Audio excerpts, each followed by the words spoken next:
Teman-teman sekalian, salam jumpa di dalam video saya kali ini. Di dalam video saya kali ini, saya mau mendeskripsikan beberapa contoh kalimat dari bahasa Melayu Larantuka dan bahasa Melayu Kupang sebagai bahan perbandingan. Mungkin dengan ini kita bisa memahami bagaimana kira-kira bahasa-bahasa Melayu yang ada di wilayah timur Indonesia berperilaku. Kita mulai saja dengan kalimat afirmasi. Misalnya kalimatnya begini. Saya sudah pulang dari pasar.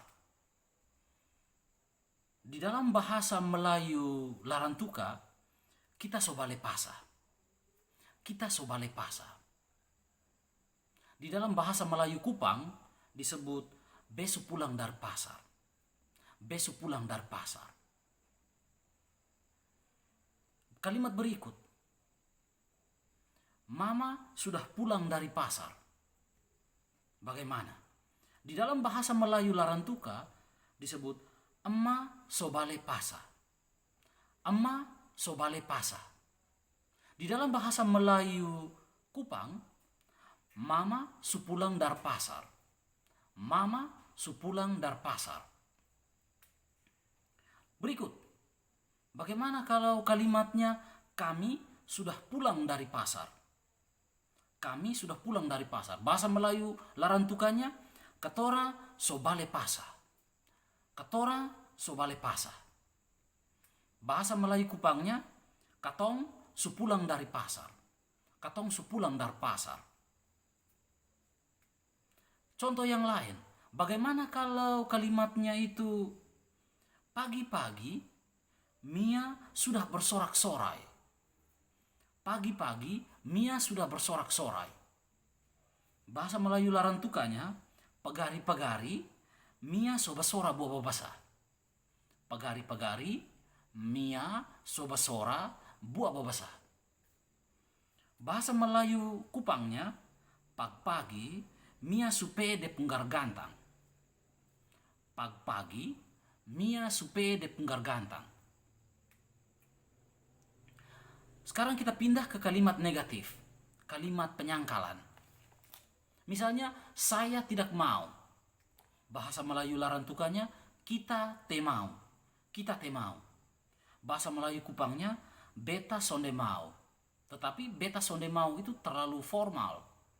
Apa yang hari ini dipergunakan atau dipakai oleh anak-anak muda adalah beson mau atau beon mau. Beon mau. Begitu. Kemudian misalnya kalimat berikutnya, mereka tidak datang. Mereka tidak datang. Bagaimana dalam kalimat bahasa Melayu Larantuka? Dora te datang. Dora te datang. Atau Dora terada datang.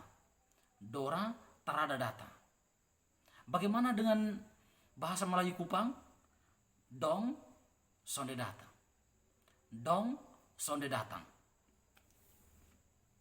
Berikut kalimatnya, dia tidak marah. Dia tidak marah. Bahasa Melayu Larantukanya dia te marah. Atau dia terada marah. Dia te marah, dia terada marah. Dua bentuk itu bisa dipakai. Bagaimana dengan bahasa Melayu Kupang? Dia sonde marah. Dia son marah. Dia sonde marah, dia son marah. Oke. Nah, sekarang kita pindah ke kalimat tanya. Misalnya, apakah mama sudah pulang dari pasar? Apakah mama sudah pulang dari pasar? Bahasa Melayu Larantukanya, emma sobale pasa. Emma sobale pasa. Kemudian kalau dalam bahasa Melayu Kupangnya, mama su pulang dari pasar. Mama su pulang dari pasar. Strategi berikutnya untuk kalimat bertanya adalah memasang partikel, yaitu ka dalam bahasa Melayu Larantuka dan ko di dalam bahasa Melayu Kupang. Misalnya begini, emma sobale pasa ka. Emma sobale pasa ka.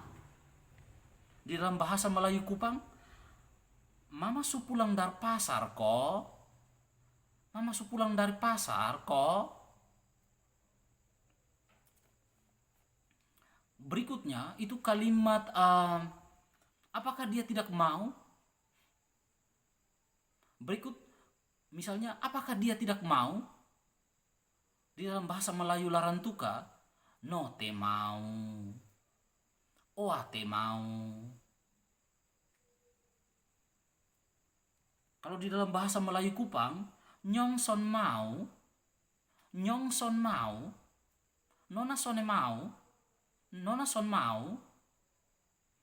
Atau seperti biasa ditambah ko di dalam bahasa Melayu Larantuka atau kah di dalam bahasa Melayu kah di dalam bahasa Melayu Larantuka dan ko di dalam bahasa Melayu Kupang.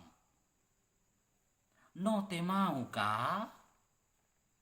No te mau kah? Di dalam bahasa Melayu Kupang, nyong son mau ko. Nona sone mau ko. Berikut. Apakah kamu marah? Apakah kamu marah? Di dalam bahasa Melayu Larantuka, engkau marah. Engkau marah. Kemudian ditambah ka. Engkau marah ka? Engkau marah ka? Di dalam bahasa Melayu Kupang, lu marah? Lu marah? Lu marah kok? Lu marah kok?